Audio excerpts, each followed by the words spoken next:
ರಾಜಕಾರಣ ನಾವು ಅಧಿಕಾರಕ್ಕೋಸ್ಕರ ರಾಜಕಾರಣ ಮಾಡಬಾರ್ದು, ಅಧಿಕಾರದ ಅಪಾಪಿಗೋಸ್ಕರ ನಾವು ರಾಜಕಾರಣ ಮಾಡಬಾರ್ದು. ನಾವೆಲ್ಲರೂ ಇವತ್ತು ಸಮಾಜವನ್ನು ಕಟ್ಟಬೇಕು. ಸಮಾಜದಲ್ಲಿ ಯಾವುದಾದ್ರೂ ಒಂದು ಕ್ರಾಂತಿಕರವಾದಂಥ ಒಂದು ನಡೆ, ಒಂದು ಬೆಳವಣಿಗೆ, ಒಂದು ಹೆಜ್ಜೆ ಇಡ್ತಕ್ಕಂಥದ್ದಾಗಬೇಕು ಅಂತಕ್ಕಂಥದ್ದಾದರೆ ನಿಮ್ಮ ತಾತ, ನಿಮ್ಮ ತಂದೆ ಅವರೆಲ್ಲರೂ ಒಂದು ಕಾಲದಲ್ಲಿ ಯುವಕರಾಗಿದ್ದರು. ಈಗ ನೀವು ಅವ್ರ ಮಕ್ಕಳು ಮೊಮ್ಮಕ್ಕಳಿದ್ದೀರಿ, ನೀವೆಲ್ಲ ಯುವಕರಿದ್ದೀರಿ. ಬನ್ನಿ ಸಮೃದ್ಧ ಕರ್ನಾಟಕ ರಾಜ್ಯವನ್ನು ಕಟ್ಟೋಣ. ಬನ್ನಿ ನಮ್ಮ ರೈತರನ್ನ ಉಳಿಸೋಣ. ಧ್ವನಿ ಇಲ್ಲದೆ ಇರತಕ್ಕಂಥ ಆ ಕಟ್ಟ ಕಡೆಯ ವ್ಯಕ್ತಿಯ ಪರವಾಗಿ ಧ್ವನಿಯಾಗಿ ಕೆಲಸ ಮಾಡೋಣ. ಯಾವತ್ತೂ ಆ ಭಗವಂತ ಜನ ನಮಗೆ ಆಶೀರ್ವಾದ ಮಾಡಬೇಕು, ಅಧಿಕಾರ ಕೊಡಬೇಕು ಅಂತ ಕೊಡ್ತಾರೆ. ಅಲ್ಲಿವರೆಗೂ ನಾವು ತಾಳ್ಮೆಯಿಂದ ಕಾಯೋಣ. ಇವತ್ತು ನಾವು ಬಂದಿರತಕ್ಕಂಥದ್ದು ಹಣ ಒಂದು, ನನ್ನ ಮುಂದೆ ಇರ್ತಕ್ಕಂಥದ್ದು ಯಾವುದೇ ವಿಧಾನಸಭಾ ಚುನಾವಣೆ ಈಗಿಲ್ಲ, ಇನ್ನೂ 3 ವರ್ಷ ಇದೆ. ಈಗ ನಮ್ಮ ಮುಂದೆ ನಾವು ಎದುರು ನೋಡ್ತಾ ಇರ್ತಕ್ಕಂಥದ್ದು ಒಂದು ಗ್ರಾಮ ಪಂಚಾಯಿತಿ ಚುನಾವಣೆ. ಅದು ಡಿಸೆಂಬರು ಜನವರಿ ತಿಂಗಳಲ್ಲಿ ನಡೀತದೆ. ಗ್ರಾಮ ಪಂಚಾಯಿತಿ ಚುನಾವಣೆಗಳಲ್ಲಿ ಇವತ್ತು ನಿಮ್ಮ ಗ್ರಾಮದಲ್ಲಿ ನೀವು ಯಾರ್ಯಾರು ಗ್ರಾಮಸ್ಥರ ಜೊತೆಯಲ್ಲಿ ನಿರಂತರವಾಗಿ ಒಂದು ಒಡನಾಟ, ಒಂದು ಸಂಬಂಧವನ್ನು ಇಟ್ಕೊಂಡಿರ್ತೀರಿ.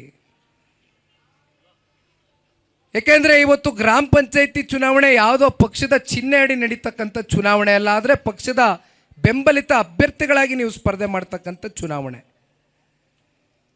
ಗ್ರಾಮ ಪಂಚಾಯಿತಿ ಚುನಾವಣೆಯಿಂದ ಹಿಡಿದು ಜಿಲ್ಲಾ ಪಂಚಾಯಿತಿ, ತಾಲೂಕು ಪಂಚಾಯಿತಿ ಚುನಾವಣೆಯಿಂದ ಹಿಡಿದು ಇದು ನಮ್ಮ ಕಾರ್ಯಕರ್ತರ ಚುನಾವಣೆ.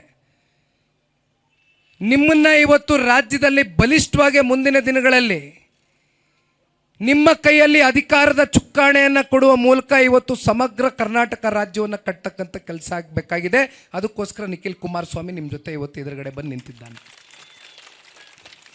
ತುಂಬ ಜನ ನಿಮ್ಮಲ್ಲಿ ಆಕಾಂಕ್ಷಿತರಿರ್ತೀರಿ, ಆಸೆಗಳನ್ನ ಇಟ್ಕೊಂಡಿರ್ತೀರಿ. ನಾನು ಗ್ರಾಮ ಪಂಚಾಯಿತಿ ZPTP ಚುನಾವಣೆಯಲ್ಲಿ ನಿಂತ್ಕೊಳ್ಬೇಕು, ನಾನು ಗೆಲ್ಲಬೇಕು, ಜನಸೇವೆ ಮಾಡಬೇಕು, ನನ್ನ ಅಧಿಕಾರವನ್ನು ನನ್ನ ಜಿಲ್ಲಾ ಪಂಚಾಯಿತಿ, ತಾಲೂಕು ಪಂಚಾಯಿತಿ ಲಿಮಿಟೇಷನ್ಗೆ ನಾನು ಕೂಡ ವಿಸ್ತಾರವಾಗಿ ಕೆಲಸವನ್ನು ಮಾಡಬೇಕು ಅಂತಕ್ಕಂಥದ್ದನ್ನ ನೀವು ಮನಸ್ಸಲ್ಲಿ ಇಟ್ಕೊಂಡಿರ್ತೀರಿ. ಒಂದು ಹಣ ನನ್ನ ಕೆಲಸ ಇಷ್ಟೇ. ಇವತ್ತು ನಾನು ಯಾವುದೇ ಅಧಿಕಾರದ ಆಸೆಗೆ ಇಲ್ಲಿ ಬಂದು ನಿಂತಿರ್ತಕ್ಕಂಥವನಲ್ಲ. ಇವತ್ತು ನನಗಿರ್ತಕ್ಕಂಥದ್ದು ಒಂದೇ ಆಸೆ. ಈಗ ತಾನೇ ಟೀ ಅಂಗಡಿಯಲ್ಲಿ ಟೀ ಕುಡಿಬೇಕಾದ್ರೆ ದೇವೇಗೌಡರು ಸಾಹೇಬರು ನನಗೆ ಫೋನ್ ಮಾಡಿದರು. ನಾನು ಪ್ರತಿಯೊಂದು ಕಾರ್ಯಕ್ರಮನೂ ಕೂಡ ವೀಕ್ಷಿಸ್ತಾ ಇದ್ದೀನಿ ಕಣಪ್ಪ, ನಮ್ಮ ಕಾರ್ಯಕರ್ತರುಗಳು ಚಿಂದಂಥ ಕಾರ್ಯಕರ್ತರು ಕಣಯ್ಯ, ಅವ್ರನ್ನ ಉಳಿಸ್ಕೋಬೇಕು ಕಣೋ ನೀನು ಅಂತಕ್ಕಂಥ ಮಾರ್ಗದರ್ಶನ ನೀಡ್ತಾ ಇದ್ರು. ನಾನು ದೇವೇಗೌಡರು ಸಾಹೇಬ್ರಿಗೆ ಒಂದು ಮಾತನ್ನು ಕೊಟ್ಟಿದ್ದೇನೆ. ಮೊನ್ನೆ ರಾಯಚೂರು ದೇವದುರ್ಗದಲ್ಲಿ ಕಾರ್ಯಕ್ರಮ ಮುಗಿಸ್ಕೊಂಡು ಇಬ್ಬರು ಹೆಲಿಕಾಪ್ಟ್ರಲ್ಲಿ ಬರಬೇಕಾದ್ರೆ ಅವರೊಂದು ಮಾತನ್ನು ಹೇಳಿದ್ರು, ಭಾಳ ಭಾವನಾತ್ಮಕವಾಗಿ ಆ ಮಾತನ್ನು ಹಂಚ್ಕೊಂಡ್ರು. ಅವರೊಂದು ಮಾತನ್ನು ಹೇಳ್ತಾರೆ, ಜನತಾದಳ ಪಕ್ಷವನ್ನು ಮುಂದಿನ 3 ವರ್ಷದಲ್ಲಿ ನಮ್ಮ ಪಕ್ಷದ ಕಾರ್ಯಕರ್ತರ ಜೊತೆ ನೀನು ಪರಸ್ಪರ ಪ್ರೀತಿಯಿಂದ ಹೆಜ್ಜೆಯನ್ನು ಹಾಕ್ತಾ, ಇವತ್ತು ಕಾರ್ಯಕರ್ತರು ಕಟ್ಟಿರ್ತಕ್ಕಂಥ ಪಕ್ಷ, ಕಾರ್ಯಕರ್ತರಿಗೆ ಮೀಸಲಾಗಿರ್ತಕ್ಕಂಥ ಪಕ್ಷ, ಇವತ್ತು ಕಾರ್ಯಕರ್ತರ ಮೂಲಕ ಮುಂದಿನ ದಿನಗಳಲ್ಲಿ ಇನ್ನು 3 ವರ್ಷ ನಾವು ಎದುರು ನೋಡ್ತಾ ಇರ್ತಕ್ಕಂಥ ವಿಧಾನಸಭಾ ಚುನಾವಣೆಯಲ್ಲಿ ಅತಿ ಹೆಚ್ಚು ಜನತಾದಳ ಪಕ್ಷದ ಶಾಸಕರನ್ನ ಗೆಲ್ಲಿಸುವ ಮೂಲಕ ಜನತಾದಳ ಪಕ್ಷವನ್ನು ಮತ್ತೊಮ್ಮೆ ಅಧಿಕಾರಕ್ಕೆ ತಗೊಂಡು ಬರ್ತಕ್ಕಂಥ ಕೆಲಸ ನೀನು ಮಾಡಬೇಕು ಅಂತಕ್ಕಂಥದ್ದನ್ನ ಸನ್ಮಾನ್ಯ ದೇವೇಗೌಡರು ಸಾಹೇಬರು ನನಗೆ ಆದೇಶವನ್ನು ಮಾಡಿದ್ದಾರೆ. ಇವತ್ತು ರಾಜ್ಯದಲ್ಲಿ ಎಲ್ಲೆಡೆ ಒಂದು ಚರ್ಚೆ ಪ್ರಾರಂಭ ಆಗಿದೆ. ಕಳೆದ ಸಂಸತ್ ಚುನಾವಣೆ ಸಂದರ್ಭದಲ್ಲಿ ಜನತಾದಳ ಪಕ್ಷ ಮತ್ತು ಭಾರತೀಯ ಜನತಾ ಪಾರ್ಟಿ ಇಬ್ಬರು ಕೂಡ ಮಗಳಣ್ಣ, ಚೆನ್ನಾಗಿದ್ದೀರಪ್ಪ, ನಮಸ್ತೆ, ಬನ್ನಿ, ಗೊತ್ತಾಯ್ತು ಲಾಯರ್ ಅಂತ ಗೊತ್ತಾಯ್ತು, ಚೆನ್ನಾಗಿದ್ದೀರಿ, ನಮಸ್ತೆ, ಬನ್ನಿ ಪ್ಲೀಸ್. ಜನತಾದಳ ಪಕ್ಷ ಮತ್ತು ಭಾರತೀಯ ಜನತಾ ಪಾರ್ಟಿ ಇಬ್ಬರು ಕೂಡ ಕಳೆದ ಸಂಸತ್ತು ಚುನಾವಣೆಯಲ್ಲಿ ಒಂದು ಅಲಯನ್ಸ್ ಪಾರ್ಟ್ನರ್ಸ್ ಆಗಿ ಆ ಚುನಾವಣೆಯನ್ನು ಎದುರಿಸಿದ್ದೇವಣ್ಣ. 28 ಲೋಕಸಭಾ ಕ್ಷೇತ್ರಗಳಲ್ಲಿ ಸರಿಸುಮಾರು 19 ಜನ ಸಂಸದರನ್ನ 2 ಪಕ್ಷದ ಕಾರ್ಯಕರ್ತರುಗಳ ಸಮ್ಮಿಲನ ಒಂದು ಆರೋಗ್ಯಕರವಾದಂಥ ಒಂದು ಚುನಾವಣೆಯನ್ನು ನಡೆಸಿರ್ತಕ್ಕಂಥ ಪ್ರತಿಫಲ, ಜೊತೆಯಲ್ಲಿ 7.5 ಕೋಟಿ ಕನ್ನಡಿಗರ ಒಂದು ಆಶೀರ್ವಾದ, 19 ಜನ ಸಂಸದರನ್ನ ಇವತ್ತು ಶ್ರೀ ನರೇಂದ್ರ ಮೋದಿಜಿಯವರಿಗೆ ಕನ್ನಡಿಗರು ನಿಮ್ಮೆಲ್ಲರ ಹೋರಾಟದ ಪ್ರತಿಫಲ ಇವತ್ತು ಉಡುಗೊರೆಯಾಗಿ ಕೊಟ್ಟಿದ್ದೀರಿ. ನಮ್ಮ ಮುಂದೆ ಒಂದು ಸವಾಲಿದೆ. ಯಾಕೆ ನಿಖಿಲ್ ಕುಮಾರಸ್ವಾಮಿ ಇಷ್ಟು ಬೇಗ ರಾಜ್ಯ ಪ್ರವಾಸ ಮಾಡ್ತಾ ಇದ್ದಾನಲ್ಲ, ಇನ್ನು ಚುನಾವಣೆಗೆ 3 ವರ್ಷ ಸಮಯ ಇದೆಯಲ್ಲ ಅಂತಕ್ಕಂಥ ಭಾವನೆ ಬಹುತೇಕರಲ್ಲಿ ಮೂಡಿರ್ಬೋದು. ಆದರೆ ಇವತ್ತು ಕೂಡ ನಾನು ಈ ಒಂದು ಸಭೆಯಲ್ಲಿ ತಮ್ಮ ತಾಲೂಕಿಗೆ ಬಂದು ನಾನೇನು ಉದ್ದೇಶಿಸಿ ಮಾತನಾಡ್ತಾ ಇದ್ದೇನೆ, ಇದು ಒಂದು ಸಭೆ ಅಷ್ಟೇ ಅಲ್ಲ.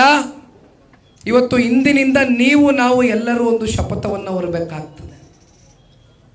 ರಾಜ್ಯದಲ್ಲಿ ಎಲ್ಲೆಡೆ ಒಂದು ಕೂಗು ಶುರು ಆಗಿದೆ. ದೇಶಕ್ಕೆ ಶ್ರೀ ನರೇಂದ್ರ ಮೋದಿಜಿ ಅವರ ನಾಯಕತ್ವ ಬೇಕು, ರಾಜ್ಯಕ್ಕೆ ಕುಮಾರಣ್ಣ ಅವರ ನಾಯಕತ್ವ ಬೇಕು, ಚಿಂತಾಮಣಿಗೆ JK ಕೃಷ್ಣಾರೆಡ್ಡಿ ಅಂತಕ್ಕಂಥ ಶಾಸಕರು ಬೇಕು ಅಂತಕ್ಕಂಥದ್ದು ಇವತ್ತು ಗ್ರಾಮಗಳಲ್ಲಿ ಮುಂದಿನ ದಿನಗಳಲ್ಲಿ ನಿಮ್ಮ ಹೋರಾಟದ ಅವಶ್ಯಕತೆ ಇದೆಯಣ್ಣ. ನಿಖಿಲ್ ಕುಮಾರಸ್ವಾಮಿ ಬಂದ ವೇದಿಕೆ ಮೇಲೆ ನಿಂತ ಒಂದು ಅರ್ಧ ಗಂಟೆ 1 ಗಂಟೆ ಸುದೀರ್ಘವಾಗಿ ಮಾತಾಡ್ದ ಹೊರಟ ಅಂತಕ್ಕಂಥ ಪ್ರಶ್ನೆ ಇಲ್ಲ. ಒಂದಲ್ಲ ಇನ್ನೂ ಹಲವಾರು ಬಾರಿ ಬರ್ತೇನೆ. ನಿಮ್ಮನ್ನು ಹುರಿದುಂಬಿಸ್ಬೇಕು.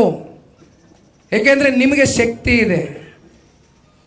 ಗ್ರಾಮದಲ್ಲಿ, ಬೂತ್ಗಳಲ್ಲಿ, ಟೌನ್ಗಳಲ್ಲಿ ನಿಮಗೆ ಓಟ್ ಹಾಕ್ಸ್ತಕ್ಕಂಥ ಸಾಮರ್ಥ್ಯ ಇರ್ತಕ್ಕಂಥವ್ರು ಕೂತಿದ್ದೀರಿ ಇವತ್ತಿಲ್ಲಿ. ನೀವಿವತ್ತು ಮನಸ್ಸು ಮಾಡಿದರೆ ಎಂಥ ಬಲಿಷ್ಠ ಅಂತ ತನ್ನಕ್ಕೆ ತಾನು ಬೆಂತಟ್ಕೋಬಹುದು. ಆದರೆ ಇದು ಪ್ರಜಾಪ್ರಭುತ್ವ. ಪ್ರಜಾಪ್ರಭುತ್ವದಲ್ಲಿ ಯಾರನ್ನು ಬೇಕಾದರೂ ನಾವು ಕೆಳಗಡೆ ಮಾಡ್ಬೋದು, ಯಾರನ್ನು ಬೇಕಾದರೂ ನಾವು ತಲೆ ಮೇಲೆ ಉರಿಸ್ಕೊಂಡು ಮೆರೆಸ್ಬೋದು. ಆ ಶಕ್ತಿ ಇರ್ತಕ್ಕಂಥದ್ದು ತಾಲೂಕಿನ ಹಾಗೂ ರಾಜ್ಯದ ಜನತೆಗೆ ಮಾತ್ರ. ಅದಕ್ಕೆ ಪೂರಕವಾಗಿ ಇವತ್ತು ನೀವು ಎಲ್ಲರೂ ಕೈ ಜೋಡಿಸಿ ನಿಮ್ಮ ಗ್ರಾಮಗಳಲ್ಲಿ, ನಿಮ್ಮ ಬೂತ್ಗಳಲ್ಲಿ ಮೈ ಮರೆಯೋದು ಬೇಡ. 3 ವರ್ಷ ಅಂದರೆ ನಮ್ಮ ಮುಂದೆ 1000 ದಿನ ಅಷ್ಟೆ. ಕಣ್ಣು ಮುಚ್ಚಿ ಕಣ್ಣು ತೆರೆಯುವಷ್ಟರಲ್ಲಿ ಸಮಯ ಕಳೆದೋಗುತ್ತೆ. ನಾನು ಇನ್ನೂ ಹಲವಾರು ಕ್ಲೋಸ್ ಡೋರ್ ಸಭೆಗಳನ್ನ ಮಾಡ್ತೇನೆ.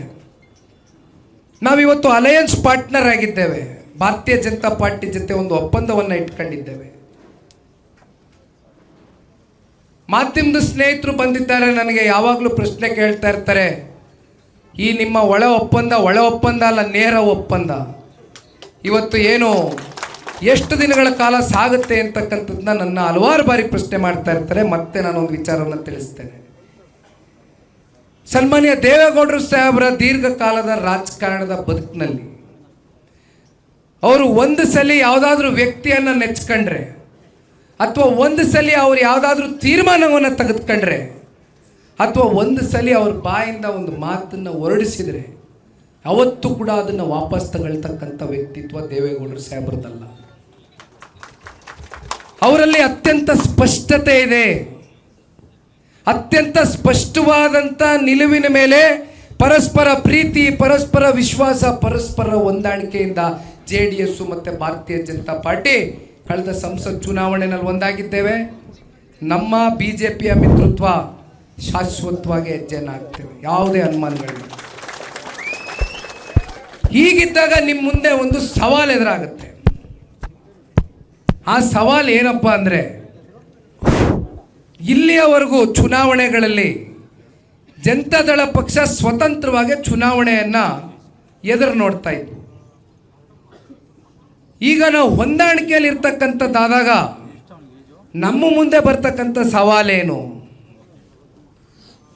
ನಮ್ಮ ಅಭ್ಯರ್ಥಿಗಳು, ಆಯಾ ತಾಲೂಕಿನ ಅಭ್ಯರ್ಥಿಗಳು, ಕಾರ್ಯಕರ್ತರು, ಮುಖಂಡರು, ನೀವು ಮುಂದಿನ 3 ವರ್ಷದಲ್ಲಿ ನಿಮ್ಮ ಬರ್ತಕ್ಕಂಥ ZP, TP, ಗ್ರಾಮ ಪಂಚಾಯಿತಿ ಚುನಾವಣೆಯಿಂದ ಹಿಡಿದು ಸ್ಥಳೀಯವಾಗಿ ನೀವು ಬೇರೆ ಮಟ್ಟದಿಂದ ಪಕ್ಷದ ಸಂಘಟನೆ ಬಲವರ್ಧನೆಗೆ ಎಷ್ಟು ವೇಗ ಕೊಡ್ತೀರಿ ಅಂತಕ್ಕಂಥದ್ರ ಮೇಲೆ ಸನ್ಮಾನ್ಯ ಕುಮಾರಣ್ಣ ಅವರು ಒಂದು ಮಾತನ್ನು ಹೇಳಿದ್ದಾರೆ.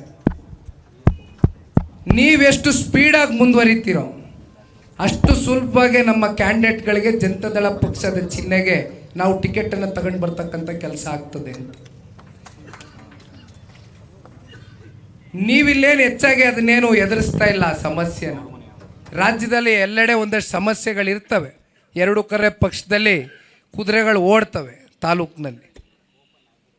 ನಿಮಗೇನಂತ ಏನು ಸಮಸ್ಯೆ ಇಲ್ಲ ಇಲ್ಲಿ. ಆದರೂ ಕೂಡ ಅಣ್ಣ, ಯಾರೂ ಕೂಡ ಮೈ ಮರಿತಕ್ಕಂಥದ್ದು ಬೇಡ. ಇಲ್ಲಿ ನಾನು ಯಾರ ವ್ಯಕ್ತಿಗತವಾಗಿ ನಾನು ಯಾವತ್ತೂ ಕೂಡ ಇಲ್ಲಿಯವರೆಗೂ ನನ್ನ ರಾಜಕಾರಣ ಜೀವನದಲ್ಲಿ ನಾನು ಯಾರ ಬಗ್ಗೆನೂ ಟೀಕೆ ಮಾಡಿಲ್ಲ. ನನಗೆ ಅದರ ಅವಶ್ಯಕತೆಯೂ ಇಲ್ಲ.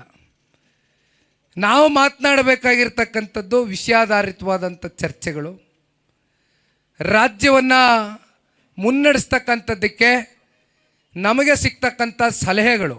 ಸ್ವಾದಿಷ್ಟತೆಯ ಸ್ವಾದ, ತಾಜಾತನದ ಆಹ್ಲಾದ, ಉತ್ತಮ ಆರೋಗ್ಯ ಮತ್ತು ಹೆಚ್ಚಿನ ರೋಗ ನಿರೋಧಕ ಶಕ್ತಿಯ ವೃದ್ಧಿಗೆ ಈಗ ನಿಮಗೆ ಸಿಗುತ್ತಿದೆ ಉತ್ತಮ ಗುಣಮಟ್ಟದ ಪೌಷ್ಟಿಕಾಂಶ Shri Vaidik millet health mix. ಇದು ಸಿರಿಧಾನ್ಯಗಳ ಸಂಪತ್ತು.